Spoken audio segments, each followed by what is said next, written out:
Hello, everybody. Welcome to Nintendo Pow Block. I am your host, ADV. This is episode 156. Joining me is the wise Wisconsin man himself, Mr. Jesse Douglas. How's it going, everyone? Yes, everybody. Boss Man wasn't able to make it. He was having a family day, and you know, when you're a dad and you're having time with a family, you get caught up in the fun and the enjoyment, and that takes a lot of energy. So we're gonna let Boss Man rest. Hopefully you, Jesse, had a good family fun day. I know you caught some rest, but you had your kids and stuff. So hopefully you got to be like, I could lay back and not worry about anything, but then be excited for the show.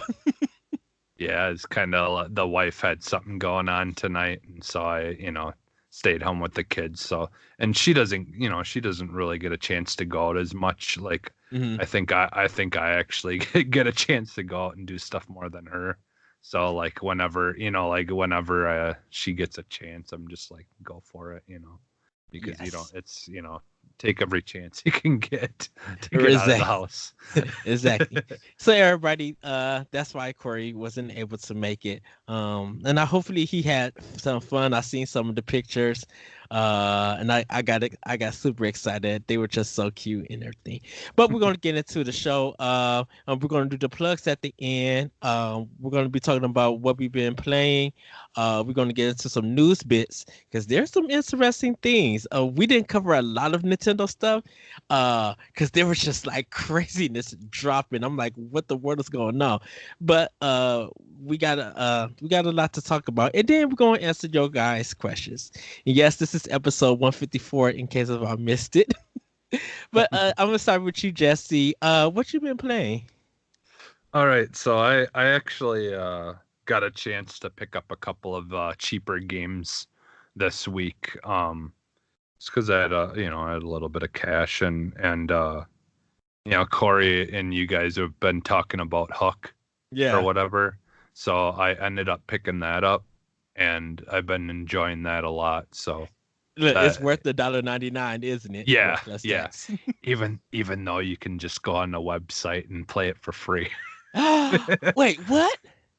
Yeah, it's I think it's originally just a Flash game. Like, it's just a game that. Like, I don't remember what it was, like mathgames.com. I don't remember what it was, but I was searching, like just looking it up, like information about it, and then all of a sudden this like thing popped up to play it, play it now or whatever. And then it's just some game that someone made, and like you can play, through your browser or whatever. Yeah.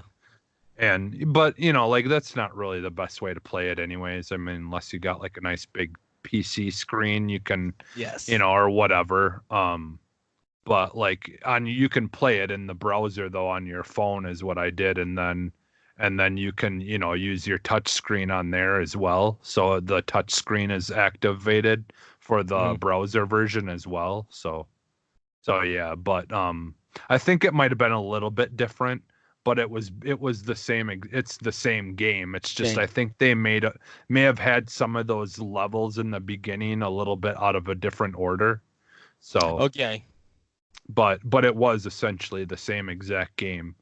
And so but I've been playing it on the Switch, and and it's just it's a really good game for just relaxing, and it gets you thinking a little bit.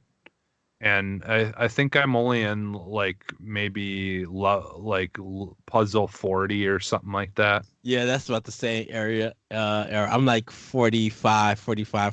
Okay. Like I had just started getting into the whole like where you're using more of like almost like a radio signal to set off traps. Yeah. Like where you've got to like do it almost wirelessly, like a remote. And you got to like connect the wires to certain signals or whatever to line up with the other, wherever it is on the other wires to pull the hooks in or whatever. Like I did a couple of the maps of those, like that. I'm past that part. So maybe it's in the 30s still, but I think it's close to like 40s. Okay. But, really makes you think, don't it? Yeah.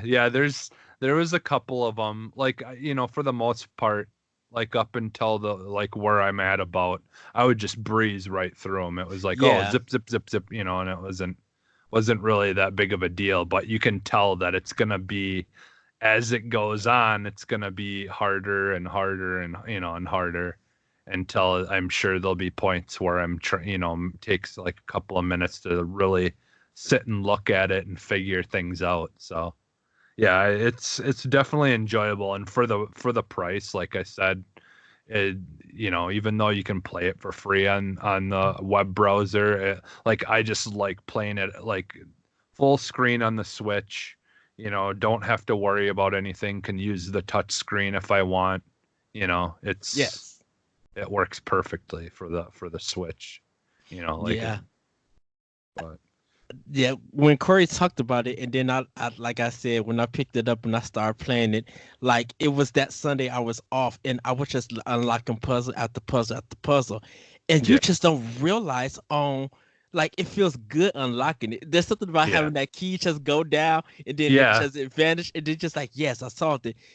And then when it gets like difficult, you kind of got to pay attention to be like, okay, which one is on the top that I need to get rid of? Let me find the path. Because dude, you're going to get into some trial and error stuff, and it's going to be frustrating.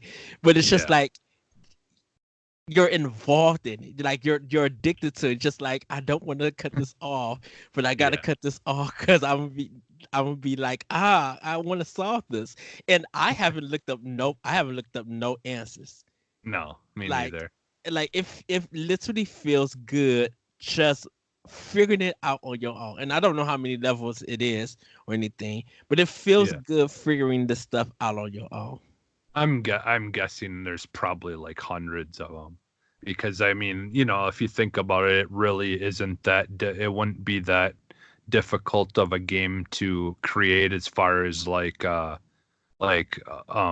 file size, I'm guessing. Yes. Because it's a lot of the same assets being reused, and everything's basically being reused. So I don't think it would probably take, be that big of a file, and they could just, like just spit out levels like nothing, Right. because but yeah, I'm really enjoying it. And like you said, it kind of is like you keep on going and just want to keep on going, but you're like, yeah, I should probably turn this off now and get something else done.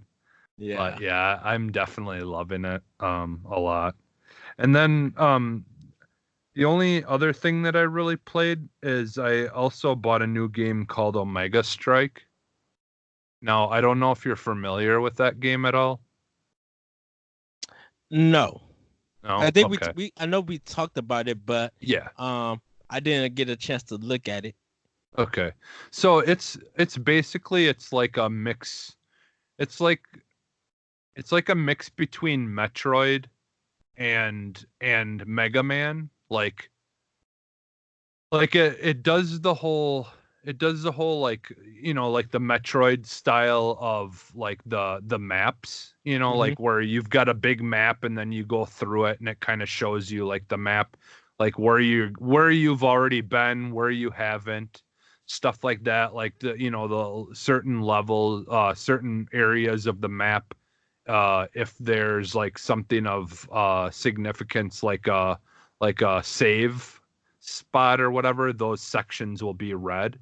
Yeah. And but it's similar to Mega Man in that there's three main characters that you're playing as. And so the way that they do it is the scientist that you work with has created like a teleport thing. So what you can do is at any moment while you're in the middle of battle, you can push the button and it's like you're teleporting the other character in your place. And then you just, so it's a smooth transition. Like the second you push the button, you're a different character, and then instantly you can use their abilities. And so what it is as you're going through the levels, and it's like military style, like you're this three military characters that are working together to take out all these evil guys and try to find like the main bad guy or whatever and take him out. And so like each character has his own ability. So like there's certain parts of the map that you can't get at unless you're a certain character. But each character also has upgrades. So you've got to upgrade all their stuff. And then I do believe they get upgrades to their abilities as well later. So what you're doing is basically you are replaying maps, but you have to replay it with the different characters' abilities to try to progress. So the world is connected. It's not level based. Like it's not like stage 1, stage 2 or anything. It's like it's all connected, like different areas. Yeah, it's more like not what the heck is that game called? The one where you're digging underground and stuff, and you got the bombs and SteamWorld, yeah, SteamWorld Dig. It's very similar to SteamWorld Dig, where you I guess I shouldn't say that, because there are technically different worlds that you're going to, but like the one, you have a guy who drives a helicopter that you meet after you kind of finish most of the first world. Yes. And then that guy that drives a helicopter, you just talk to him and he'll bring you to the different other areas of interest. Okay. So I guess technically you do kind of have different worlds, but you can jump back and forth to them at any time just by going to the helipad or whatever, and then talking to the guy, and then he'll bring you. And then like you've got a merchant where you can buy like healing things, and then you got the one guy that you deal with that does all the upgrading and stuff. And there's some upgrading you do by these special red cube things that you find. So every time that you find 4 of them, kind of similar to the heart pieces in Zelda, like once you find 4 of these square pieces, then you create another cube of life on your life bar. Yeah. And so yeah, but like the characters are like pretty cool. Like each one has like got their own style, and like the one guy that's like can do a double jump, he kind of like reminds me of the newer, well, he wasn't, I guess he's not necessarily the newer guy, but the guy that works with the team on not Fantastic Four, what's the Disney movie? About the family that are superheroes. The Incredibles? Yeah, the Incredibles. You know, the one guy that's friends with them that's also one of the superheroes. Like he could, like your character kind of looks like him a little bit. Like he's got like a helmet that's got like a visor that goes over the front of it, the front of his eyes or whatever. Yeah, that's Samuel L. Jackson's character. Yeah. He kind of reminds me of him. He's like really super skinny, and he's got that like I said, he's got like a visor thing that goes over his face. And then you've got obviously like the big brute guy that's like his ability is there'll be these big blocks that you have to push out of the way to continue through a level, and so he's the only one who can do that. Yes.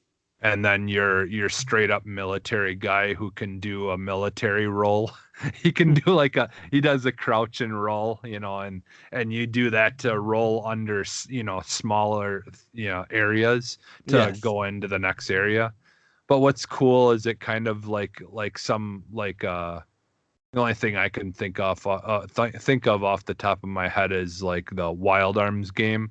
Like, how when you first start it, you start as one character and then you got to find all the other ones. Yes. And then after that, you work as a group.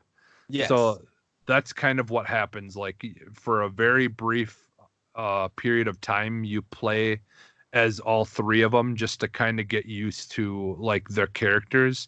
Mm-hmm. And then you meet up with the bad guy, and then he zaps the 2 of your characters and teleports them somewhere. he like takes them, and then basically you have to play as just the military guy, and then the whole beginning of it is you have to rescue the friends, and then after that, then it goes into the end game type stuff. So Gotcha. Okay. so yeah, it's a really good game. Like for the price, it's really good, because I think it was only like $6 or something like that. Yeah. So for anyone who's watching this on Tuesday, or actually today, it's $5.09. Sorry, it's $5.09 on the eShop. So Okay. you guys can pick it up. It's a good Yeah. deal.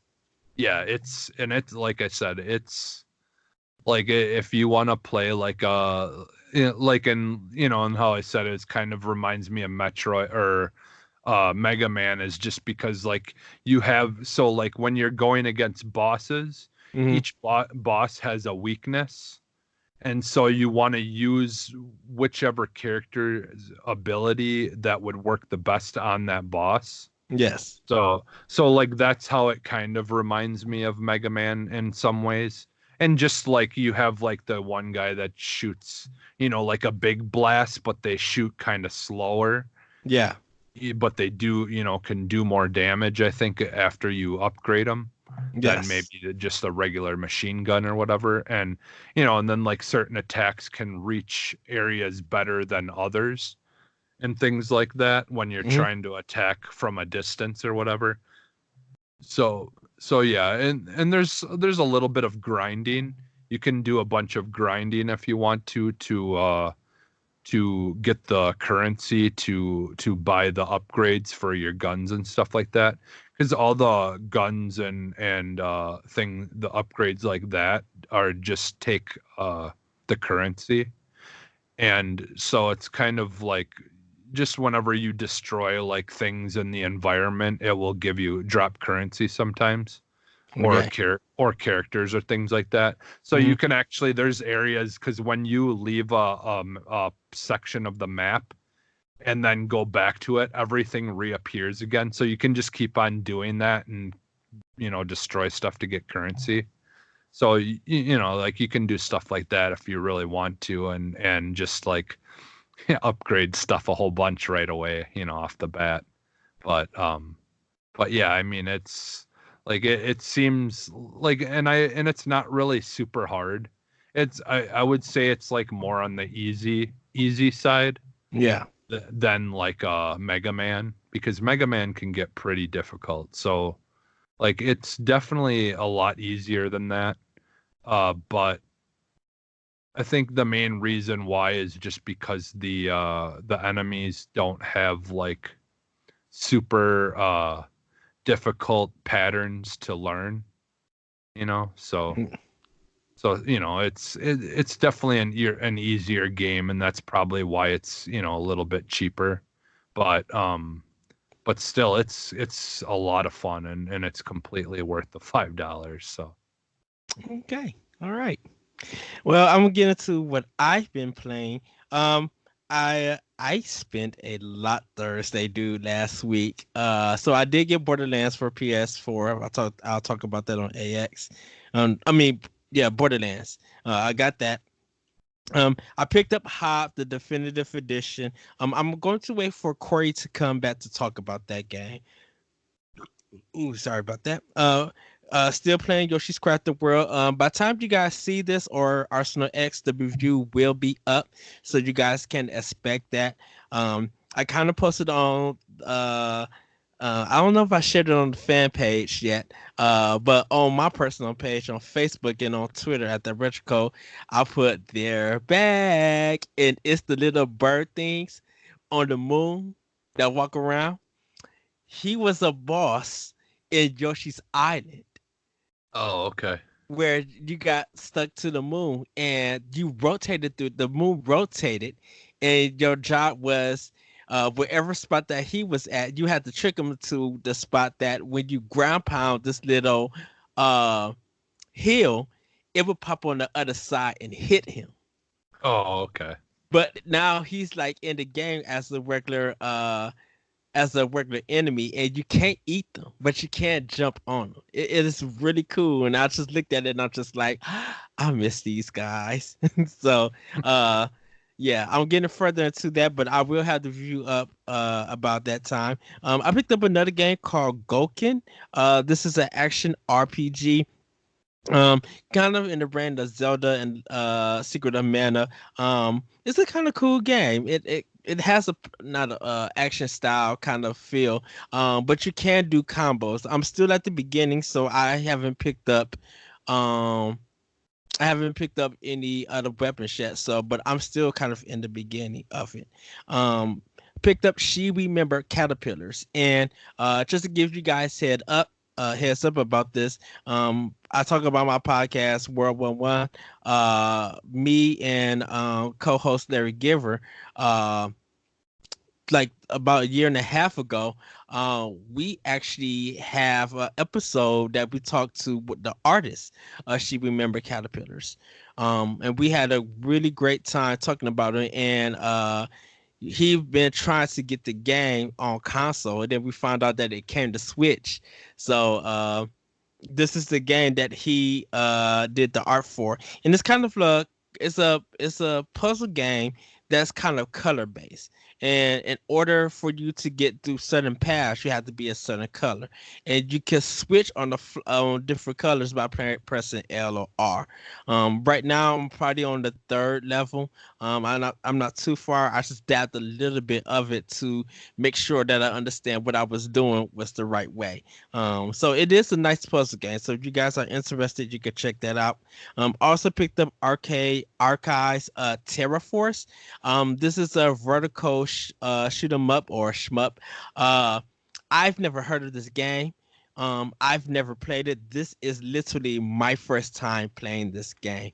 Um, it's a weird premise and a kind of some weird gameplay. It's old school in the fact that if you die, you go back to your last checkpoint. Oh, So okay. it's not like when you die, a new ship appears and it keeps going. Yeah. But like you gotta keep going over. So if you like real far ahead and you don't get that checkpoint, if you died, you got to start all the way back there. Okay. It's very interesting. I will say that. Um, Also played Final Fantasy 9, Blossom's Tale. I played a little bit more. Still playing a little bit more of I guess it's Jotun, Valhalla edition. Um, but I did pre-order Phoenix Wright Ace Attorney trilogy on Switch, and I think it will be out in a couple of weeks, so I can't wait for that. Try to pre-order Hellblade: Senua's Sacrifice on Switch since it's coming out April 11th, um, and I couldn't do. It Yeah. wouldn't let me do it. It just said coming soon. I just like no. So I instead of getting Hellblade, I end up getting not Street Fighter, Phoenix Wright. So I might still get it on the 11th, but I think I'm going to wait. And I still want you and Jesse White to still come on my other podcast so we can have that discussion, because every time I keep saying that I'm going to get into playing Hellblade, I end up getting played into something else. So I'm gonna start Hellblade on Xbox and then work my way and just like really I'm probably gonna play it later this week. And I don't think it's that long. I think it's about what 6 to 8 hours, I think. Um. Hmm, I think it might have been closer to 10. To 10. Okay. I think. I think I ended up finishing it in like 10 hours or 10 something. hours. I mean, I'm sure you can finish it quicker than that, but I think it was like 8 to 10. But you probably broke it up in days, right? Yeah, Yeah. but like I believe it tells you at the end how long you Okay. played it for or something like that. Hmm. I don't remember why, but I I just know that for some reason I remember knowing how long it took or something like that. But Okay. maybe I was just trying to keep track of how much I played. I don't remember, but I thought it was like 8 to 10. But Yeah, it probably is. Because I figured like it's not that long, and from where I'm at, because me and Corey played it for Pot and Play season 3, which you guys should go check out. Pot and Play, plug.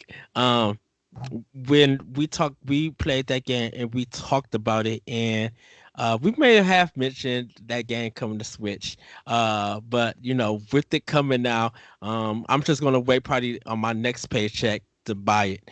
Hmm. Hopefully. But this would be my third time, and probably the first game that I own on all 3 platforms. Because I have it for PS4, I have it for Xbox. And I can't wait to buy it on Switch. And I definitely wanted to buy it on Xbox because of them contributing part of their the funds that they received it was going to like mental health research. So Hmm. I'm like I really wanted to be a part of that, and it was a big success. So uh Hmm. that's what we all been playing, what we have brought in and stuff. There's going to be more talk, so you guys can tune in tomorrow for Arsenal X to hear something that me and Jesse are probably going to be discussing, a particular game. I'm just gonna say that. But we're gonna get into these news bits. And all our news, these 3 stories are coming from Nintendo Life. Super Mario Odyssey and Zelda Breath of the Wild getting Labo VR support. Nintendo has revealed it will be releasing free Labo VR updates for Super Mario Odyssey and The Legend of Zelda Breath of the Wild on April 25th, allowing you to experience both games in a whole new way. The Super Mario Odyssey update will add in 3 new mini missions where you collect musical notes and coins as you revisit the Cap, Seaside, and Luncheon Kingdom. In Breath of the Wild update, there's a new option in the menu to activate the Toy-Con VR goggles. Once you've done this, you'll be able to enjoy Link's epic adventure on Switch like never before. Of course, if you want to try out both of these updates, you'll need to make sure you pick up the VR kit, which is due out on April 12th. There'll be 2 versions available. One kit includes all of the Toy-Con creations, and the other is the more affordable starter set, including the VR goggles and blaster. Um, so, uh, yeah, and I don't know if they have a price out yet for these sets yet. Um, but if you guys are interested, next Thursday, actually this coming Thursday, the set will be out, and then 2 weeks, I think 2 weeks following will be the updates. They do have video of it, the kind of like simulated, but I think it's cool. I like Nintendo kind of probably was figuring out a way on how to get this to work, to be like, we could do VR or we could simulate VR, and still make it affordable Yeah. to the gamers. What are your thoughts, Jesse?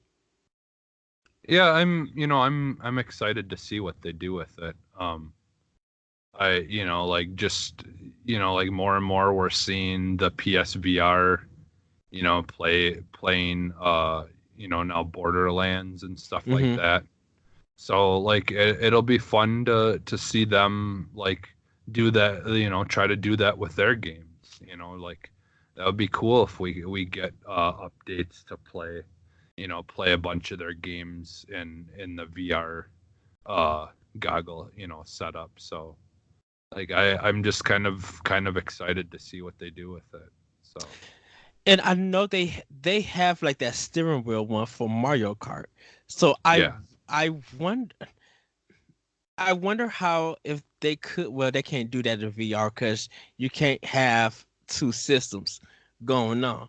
Hmm. Uh, but I would love to see Mario Kart VR for people to play. Like I think that Yeah. would probably be cool. And I think there might be some ingenu there might be some people who could engineer some creative stuff Well, with out of cardboard for this, or even plastic. I'm trying to think. Okay, so technically you can use one Joy-Con to play Mario Kart, right? Correct? Yes. So like I think all they technically need to do is make it where you have to use, like, if you want to play Mario Kart in VR, you basically, what you would have to do is one of them would have to go in the VR kit, to be the motion sensor for moving your head and stuff Mhm. like that.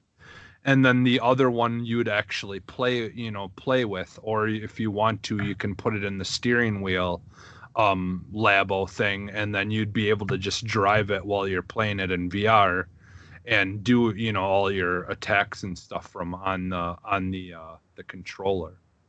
Because I think that I'm guessing that's how it's going to work, is one of them's going to have to go on the headset to be the motion sensor Yeah, to read the motion of moving your head.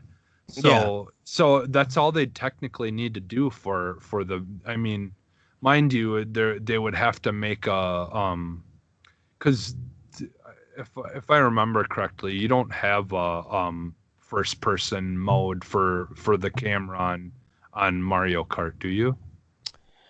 no, you don't. No. Okay.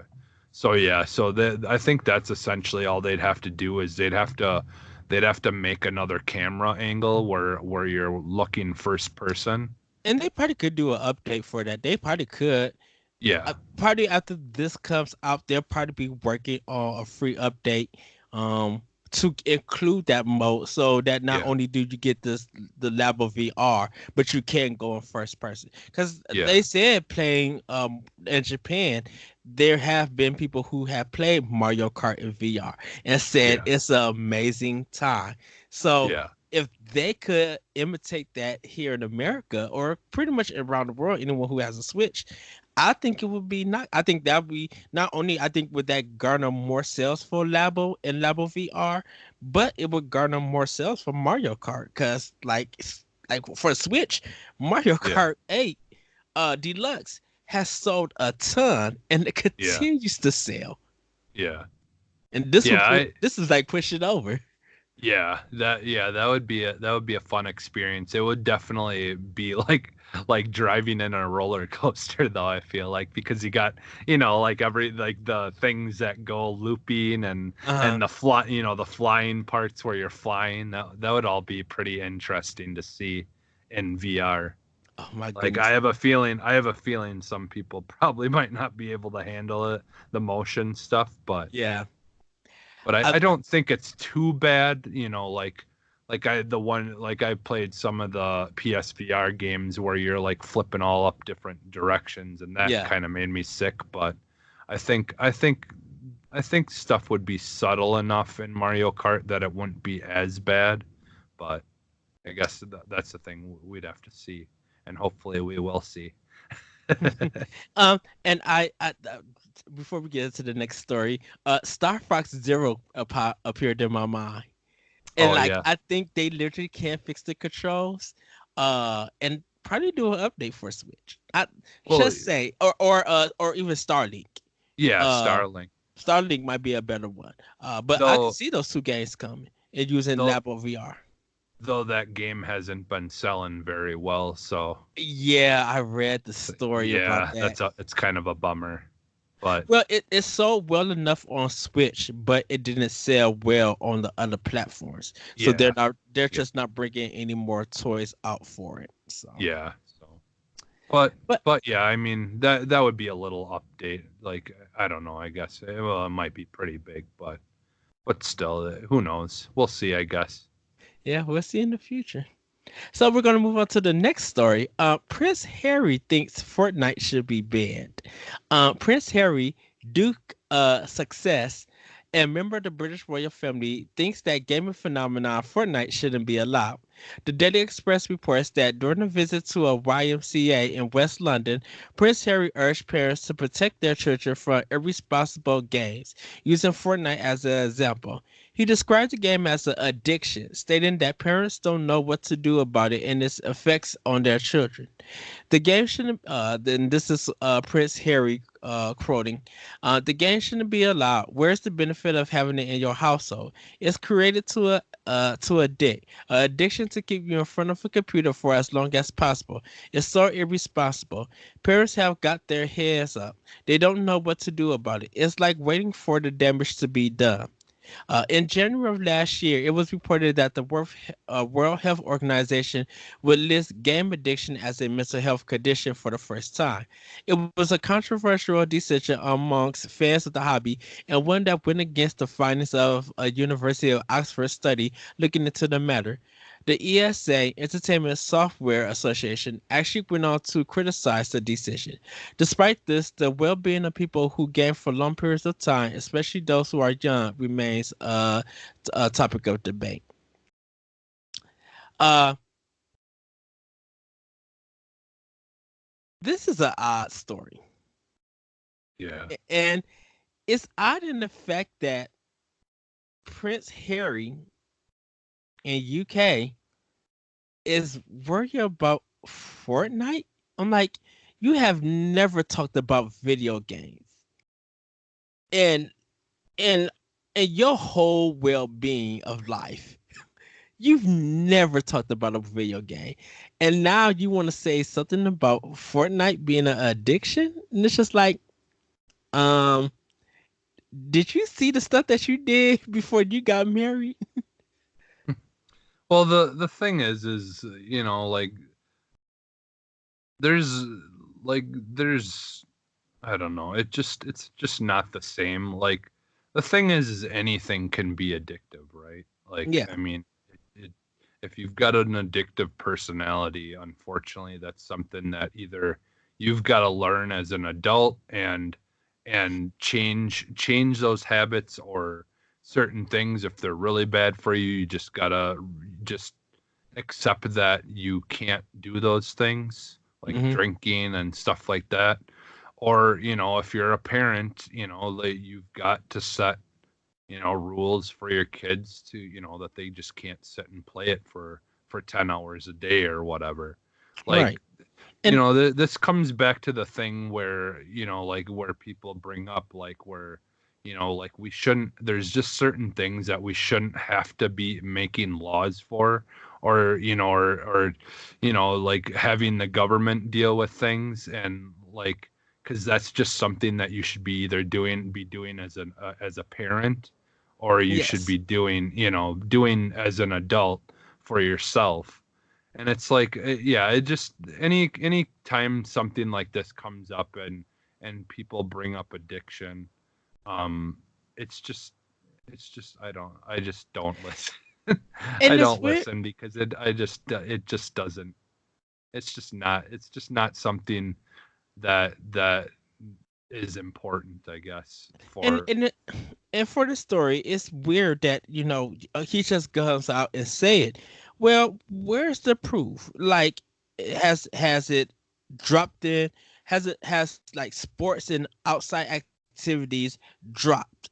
Is there a percentage or something? Like, is there a study or research or even a poll that you did amongst parents and kids that playing us playing one particular game, for example, has actually affected um the livelihood of those kids and sports and stuff, because it's just like you said, Jesse, you as a parent, you could put restrictions on stuff. In fact, Nintendo has a whole video of it. Nintendo been showing videos of this constantly on how the stuff gets done. Mhm. uh and so if you if parents are just letting their kids play whatever they want to play for a long time, some parents really find like that game is babysitting their kids because they don't have to be bothered. I'm like, Mhm. And eh, there's eh, not exactly anything wrong with doing that occasionally, yeah, but that's the thing, is like as an adult you should be paying attention to those kinds of things. right. Because I think there are games that people are playing, young and old, that actually kind of have benefits to it.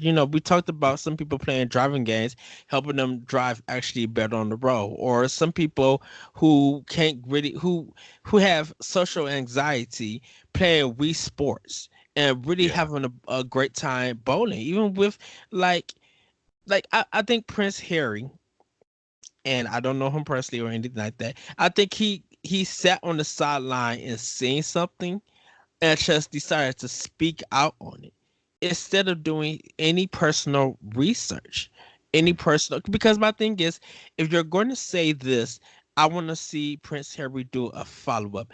Banning one particular game isn't going to solve the situation. Yeah. Because I'm like, what is banning Fortnite going to do? Yeah, it's not gonna do anything. And like, like we had people that were addicted to World of Warcraft, and like I'll admit it, when I was younger, I was basically addicted to playing Halo all the time.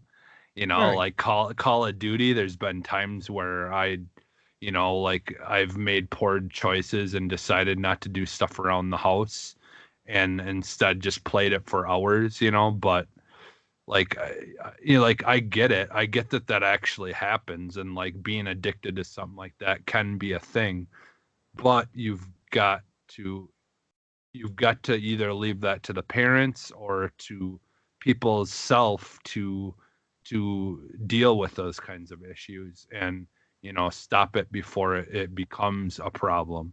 Like I do agree that they can be addictive. Like that's it's just that, like, to me, like this just seems like him just trying to get attention more than anything. Like, Mm-hmm. because really ultimately, what does anyone really care about any of them unless they do or say something? Then right away everyone talks about it. But I just don't think it's really anything. Like, he's not the person we should be listening to about stuff like that. Like not, at least not the way he's going about it. Like, Yes. it's one thing to say you want to ban something, and it's another thing to just put out like a PSA for parents or something like that. Right. Like, you don't have to ban a game, because people can do the parenting job. People can do, like, try to do things to take care of themselves and be better at the way they manage their time. That's things that people can do on their own. You don't have to ban a game for that to happen. I fear that. I fear that people probably gonna say, Prince Harry, don't worry about Fortnite, worry about Brexit. I could probably see that in the comment section. But we're gonna get into our last story. Um, boxing legend Mike Tyson seems to think Nintendo is working on a new Punch Out. And oh boy, I think I laughed when I read this. Right. If you're familiar with the boxing legend Mike Tyson, you'll likely remember how his name was attached to Punch Out on the NES. Due to licensing issues and Tyson's imprisonment in the 90s, the game was renamed and nowadays has featuring Mr. Dream in the title. Still, that's not enough for Mike to forget he was once affiliated with this classic, as he recently noticed Nintendo of America's tweet about the April NES games for the Switch Online service. In case you missed it, this month, Super Mario Bros. The Lost Levels, which is actually in Japan, Super Mario Bros. 2, Star Soldier, and Punch Out featuring Mr. Dream are being added to the digital library. Uh, Mike Tyson tweeted out, Mr. Dream, everyone tell at Nintendo America who they think of when they hear Punch Out. It seems the mere mention of Punch Out was enough to make Mike think a new one was on the way, as exactly an hour after he found out about this, he tweeted Nintendo's Japanese account asking why he hadn't been contacted about the next entry. Her at Nintendo was doing the new Punch Out without even contacting me. It won't be the same. My knockout made the game. That's whack. It looks like the former boxer might be a bit confused about what exactly is going on here. Even if a new Punch-Out game was announced in the future, we imagine Nintendo would prefer to make use of its own boxers, such as Little Mac. Now, So in other words, like the last story, another famous person who's talking about something they really don't know anything about. oh, exactly. I'm like, uh, there were two other Punch Outs, and you were out. You weren't even in jail. The Super Punch Out for Super Nintendo, and then Yeah. this Punch Out for the Wii. Like, and you weren't in jail when those games came out. Yeah. So what are you like? What are you talking about? Yeah, you might want to, figure out what's going on first before you just start, like getting all upset and making a. But like ultimately the thing is this is just gonna be good for Nintendo in the end because it's getting people like us talking about it. Well, yeah, but it's just like, um, Mike, w- where have you been at? Like, and I can understand, with the licensing agreement because during that time, for a lot of people who don't know, uh, if you look up the history of Mike Tyson and his boxing career, you would literally be amazed of his ups and downs. More his downs than his ups. Just saying. Yeah. I really hope I think there's a documentary about Mike Tyson. If not, someone needs to make one because you will be amazed at the stuff that happened to that man. I think he wrote a book. He I may think have. I think he wrote a book. I'm pretty sure he wrote a book. Yeah. Yeah. Because that man's got a lot of stories to tell. Right. Right. Right. And yeah. That's why it made me laugh. It was just like, um, it wasn't because of you being in the game. Punch Out is a fun game. You learn the patterns, you punch, and you win if you can Mhm. figure out the patterns and stuff. Why you think Little Mac is in Smash Brothers and people still use him and stuff? When you think of Punch Out, you kind of think of Little Mac and Doc. You don't think of Mike Tyson. You know, Yeah, I mean, like obviously the original very first one. It right? was just because he's basically the boss in that Oh, level in that game, isn't he? yeah, he's the boss in the one. Yeah. And let me add this, everybody, because I forgot. There was three punch outs. There's an arcade version, which you also can play on Switch. Then is there's four games in total. There's the arcade version, the NES, the Super Nintendo, and the Wii version. Hmm. So Punch Out was already a game in the arcade before it even came to NES. Yeah. He was it's just that Mike Tyson was hot in his career, and Nintendo went to go get him in. Yeah. And that's how that Yeah. happened. I think there's, Just yeah, yeah, just like, during that time didn't they have the Ken Griffey baseball and stuff like that yes, eventually and yeah. and So they basically you want to throw a big name on there to get some sales, especially in the US and stuff and like that. King Griffey, Nintendo actually had stock in in that field that King Griffey, and I think they had something in the team in Seattle. But I know recently, I think two or 3 years ago, Nintendo just like ended their business deal with them. But Hmm. yeah, when King Griffey Jr. baseball was out on N64 and stuff, Nintendo had stock in that. They put money uh into that team, into that stadium. It's Yeah. really interesting.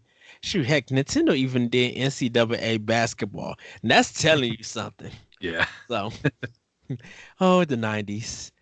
Maybe we will do that one day. I'm going to ask Corey, uh, for like Nintendo, how in the '90s they when they went outside of their universe and did other stuff like licensing stuff, like King Yeah. Griffey and Mike Tyson and stuff. Because it's Yeah. very interesting to see all the stuff that they did. Just saying. Yeah.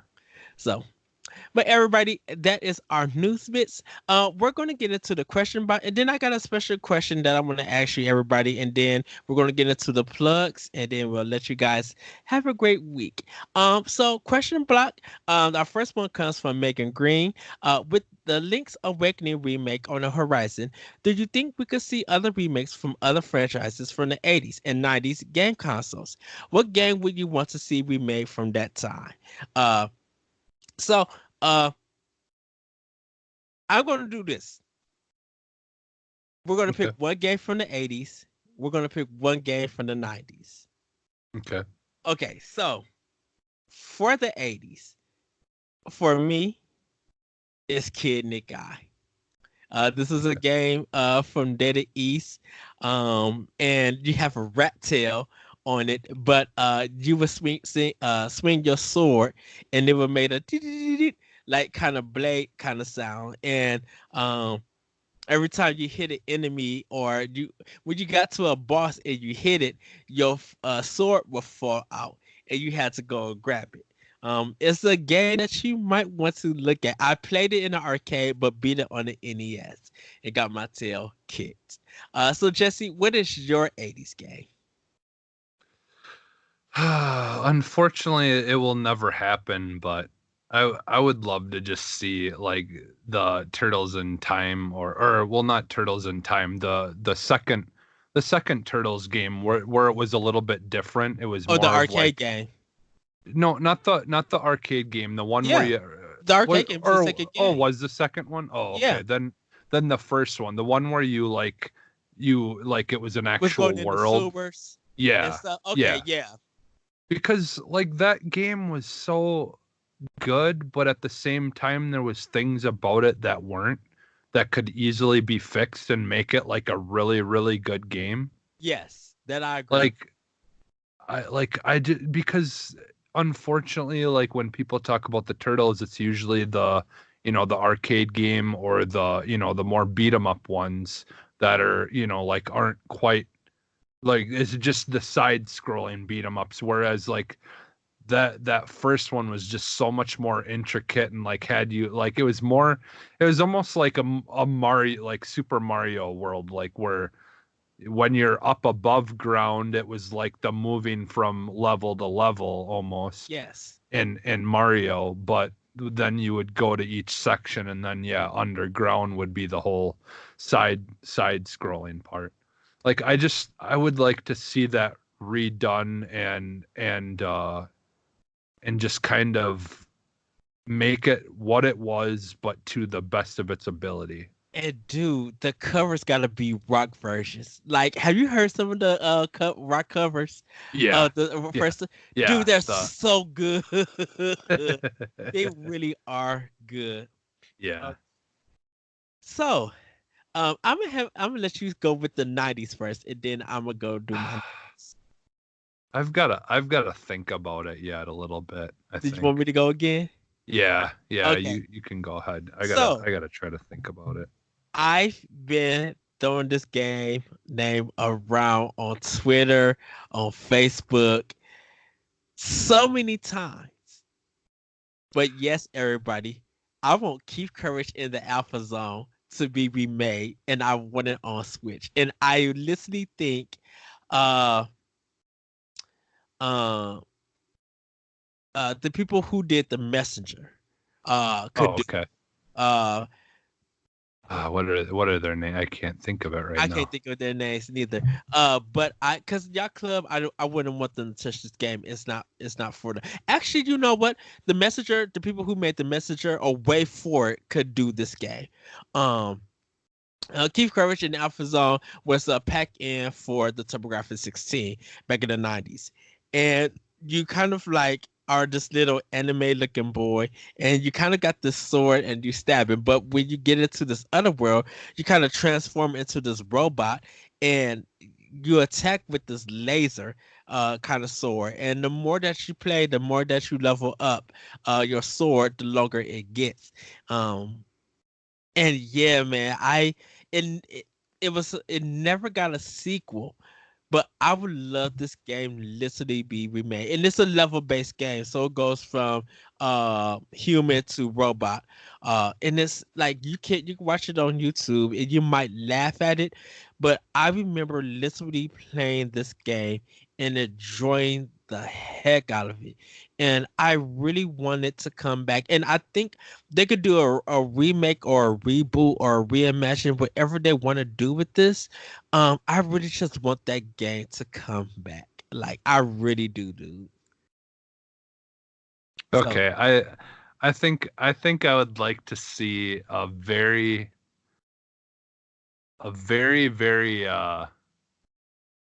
like modernized version of Super Ghouls and Ghosts. yeah, well, like have it more I don't okay. know if So I don't know if I would want to do it like this Dark Souls, but because you had the PS2 one. Yeah. But are you talking about a remake of the NES? No, yeah, a remake of the NES Of the one, the NES Super, one. Okay. yeah, the Super, yeah. This, well, it would have. I guess it would have been the Super Ghouls and Ghosts because the right. the '90s would have been Super Nintendo. Right. So, but because but I would like them to do it complete like a remake just do it like completely different. Uh-huh. Like still keep the the worlds that you're going through as you're progressing. Yes. But like make it like all modernized, like I don't know, maybe even like more like do it more in like the DMC style like of game, like where you still have like the weapons and stuff like that, but it's not quite like too much, you know? Yes. Like you can like pick up the upgrades and stuff like that as you're going, but still make it difficult, obviously, like where the character like where you really need to I guess you almost would kind of have to do it somewhat similar to like Sekiro or something where you'd actually have to like make it where you've got to like block at just the right time and things like that, just to somehow keep like give it that difficulty level, you know. You have your lance, and you can the more you fight and explore, the more you'll get those weapons. But Yeah, like you have to block and parry and do stuff because if you get hit, you lose your arm. yeah, yeah. So you can only because they could keep it the same where the second you get hit your armor is gone, and Yeah. if you get hit again you're dead, you know. So Yes. like so make it just difficult enough that it makes it challenging, but not like, you know, like obviously like once you get further on in the level, it could be more difficult. So they could still do it like kind of what they did in that game where the characters kind of come slowly like one at a time or whatever for Uh-huh. the most part, and then still have things that like can like lock onto you and shoot stuff towards you, but you can kind of move out of the way of it. So like they can still kind of have that feeling of just kind of chaos going on, Yes. but still not make it where it's like almost impossible to move forward without getting hit by something. And then they could have like, you know, like little like things that happen like in the level where it's kind of like a lava level. They could have where like lava comes across the path at some point and you've got to wait and time it for every time that like lava flows through or something, you know, like just things like that to still kind of also give you that sense of like you have to wait for things to be able to progress quick before it comes through again. You know, like Tomb Raider does, where a lot of the times where they have the swinging axe things and stuff that you've got to like, you know, sneak past and kind of take your time and go through them, you know, without getting hit by them and stuff like that.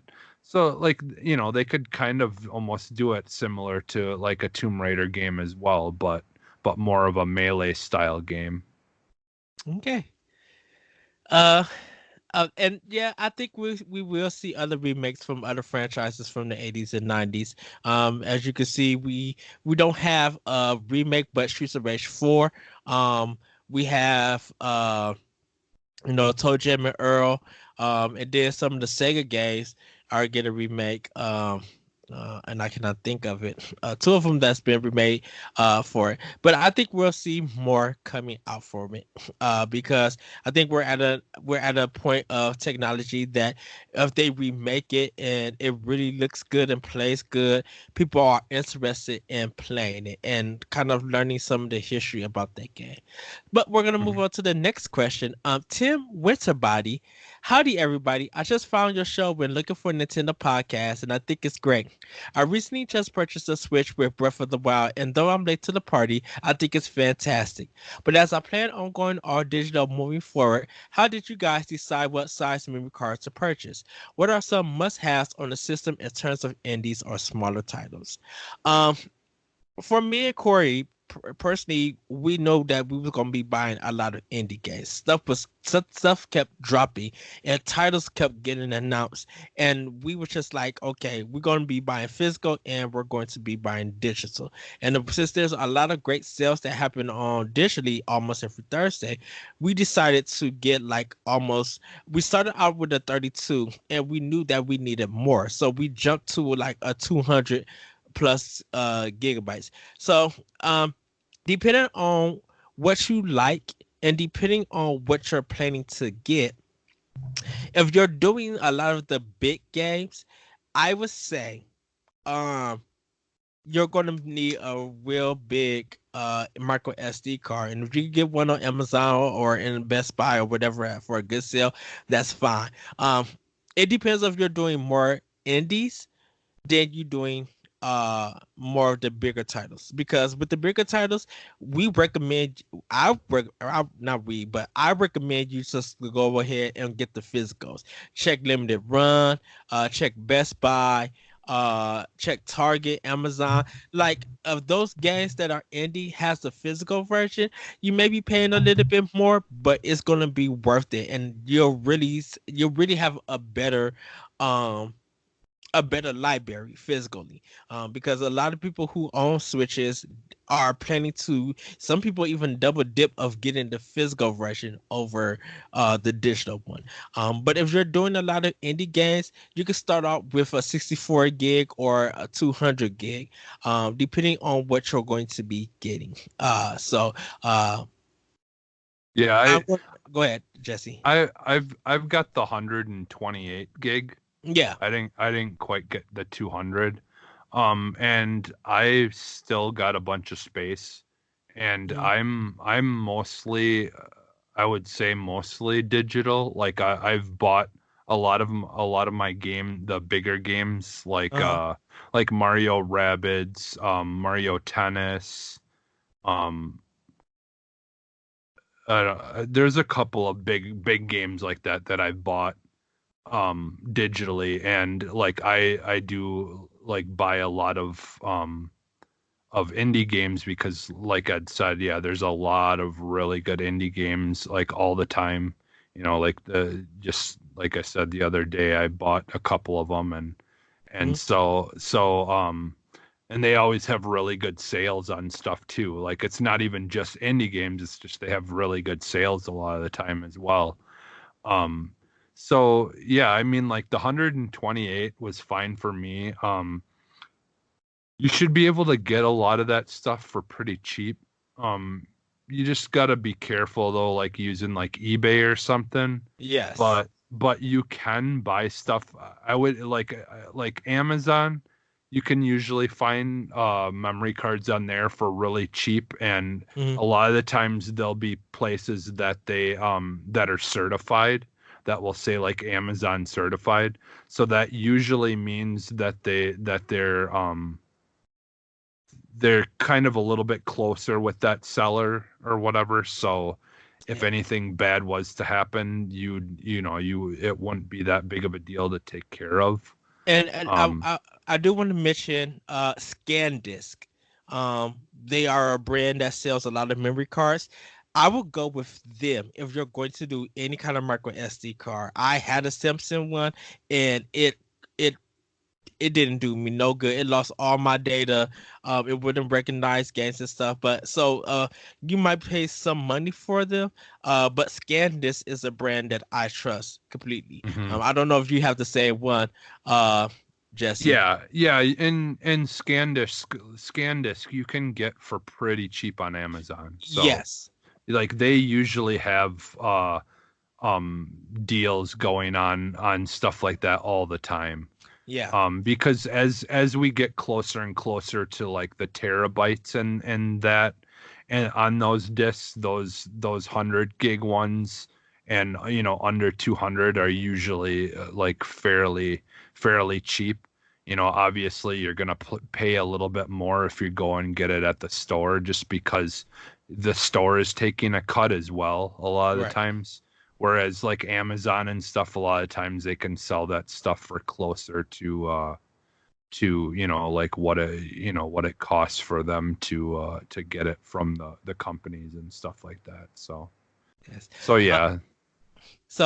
Tim, I do recommend. I want to address your second question. What are some must-haves on the system in terms of indies or smaller titles? First of all, once again, thank you for finding us on Nintendo Pow Block. We really welcome you. Hopefully, you'll join us on our Nintendo Pow Block Facebook page, and hopefully, you subscribe to our YouTube channel. We have a show called a Nindy Showcase that me, Corey, has done, and Jesse has been on it. And we have both of our seasons are out, so you can see the games that we do recommend: Lightfall, Graceful Explosion Machine, Golf Story, Yoko's Island, War Groove. Just we have a lot of games. That we have recommended, that we showcased and we talked about, and it's not too long of a season, 8 episodes per season, but we recommend you go check that out.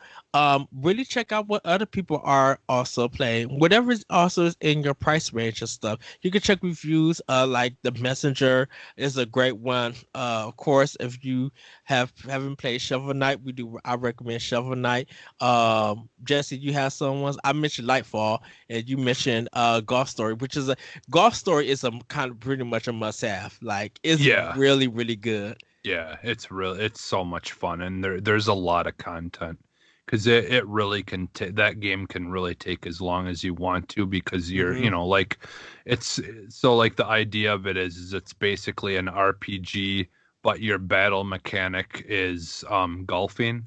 So you're like, you battle someone by playing a game of golf against them, and then you have like different kinds of styles of shooting the ball, or abilities you can use or whatever in the map, to either get your ball further or whatever. And so yeah, it's a really good game, but like, you can just sit and just play games of golf and stuff like that if you want to. Like, there's all different kinds of things, and also you can do. Yeah, and also check out some of the arcade games that you may have never played or you recognize and you want to try out. They got some great games on there. So we're gonna get into our last question, and then I'm gonna ask this one question, and then we'll close out for that. This last question comes from Denny Lindell. Do you see more third-party games coming to the Switch? As a frequent traveler, it's hard for me to play some of the bigger titles, and I was wondering on your take. Yes, I believe more third-party games will be coming to Switch.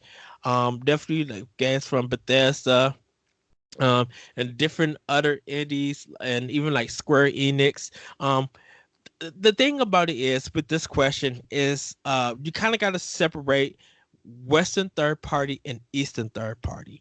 Definitely with Microsoft bringing Microsoft and Studio, HDR, whatever it is. I'm sorry, everybody. The people who make Cuphead, with that coming to Switch, those games are going to be hopefully showing up more. Like, everybody now wants to see Ori the Blind Forest. Everybody wants to see Will of the Wisp and stuff come from Microsoft, and Moose. I think it's Moose Studio. Come together and bring stuff. If we're looking for a lot of the Western third party, it's going to be for right now Bethesda. Because of the way Doom, Wolfenstein 2, on how those games kind of perform. From it. If we're looking for a lot of Eastern third-party games, we'll get some indies, but we also have Bandai Namco, we have Tecmo Koei, we have Square Enix, Platinum Games, and a lot of people who are working with Nintendo to bring out some titles that Nintendo may publish, or they might publish themselves. For right now, Activision and EA are not in a good light. And saying that, a lot of people are not looking, they're going through a lot of transitions and a lot of problems. And we won't see their games on Nintendo Switch. And I think for a lot of Nintendo players, and it just be me. I'm just doing my very own opinion about this. I can't be speaking for Corey or Jesse. I think a lot of people don't want their games on the system at this time until they get things right in their companies. They kind of got going through some things at this moment. But we with Bethesda being good, Double Fine bringing Rad out and stuff, and Psychonauts 2. I think Psychonauts 2 is also coming to Switch. And other developers like that, whether they're considered a second party or first party, or third party, I should say. There's a lot of games coming out for the Switch that could be considered as third party. You know, who would have thought Ninja Theory would be putting Hellblade on Switch? Ninja Theory has never made a game for Nintendo, even though I think this is someone else is doing the porting and stuff. I could see if Microsoft allowed Ninja Theory to actually put a game on Switch, it would be really good. That's my thing. So you kind of got to just separate Western third party and Eastern third party, for this time being. Jesse, you have anything to say about that? Yeah, like my only thing, like kind of back to the EA stuff, like they do have games that they've made that I think like that we have got on the Switch that I think are good fits for the Switch. And I think that's the thing is I don't know that it's so much that like I don't want like personally any of their games on there. It's just there's just certain games like Battlefield and stuff like that that just don't really need to be on the Switch because I feel like most of the people who have the Switch as their main console, yes, that's not gonna be interesting to them anyways. Like they're not really interested in that game.